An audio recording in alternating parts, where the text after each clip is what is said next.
कहते हैं मृत्यु से ठीक पहले जब भगवान ने रावण से उसकी अंतिम इच्छा पूछी तो उसने ऐसे अधूरे कार्य बताए जिन्हें सुनकर स्वयं भगवान भी आश्चर्यचकित रह गए। रावण की पहली इच्छा थी धरती और स्वर्ग को जोड़ने वाली सीढ़ी बनाना, ताकि इंसान सीधे चलकर देवताओं की नगरी तक पहुंच सके। सोचिए, अगर ये संभव हो जाता तो स्वर्ग और नर्क का रहस्य हमेशा के लिए खत्म हो जाता।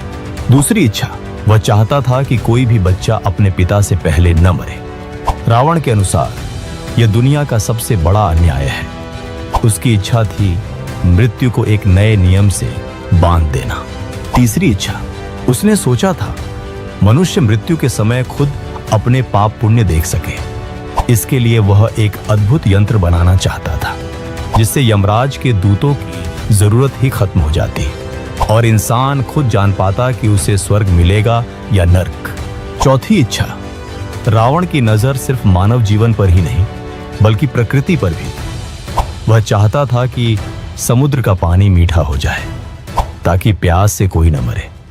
सोचिए, आज अगर समुद्र मीठे होते तो पूरी दुनिया कैसी होती। पांचवी इच्छा, उसकी एक और इच्छा थी चांद को उसके काले धब्बों से मुक्त करना। वह चाहता था कि चंद्रमा श्वेत और निर्मल हो जाए, एक ऐसा प्रकाश जो अंधकार को पूरी तरह मिटा दे।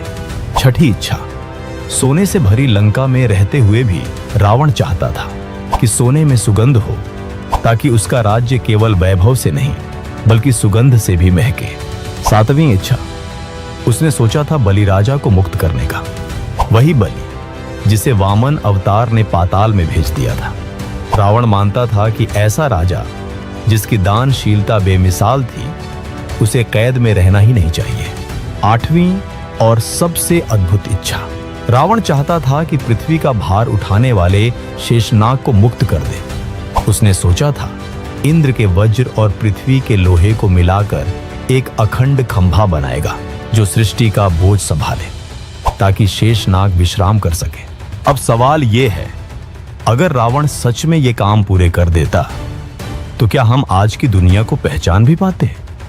अगर आपको लगता है कि रावण सिर्फ नायक या खलनायक नहीं बल्कि एक रहस्य था तो कमेंट में लिखिए जय श्री राम और इस वीडियो को अपने दोस्तों से शेयर कीजिए।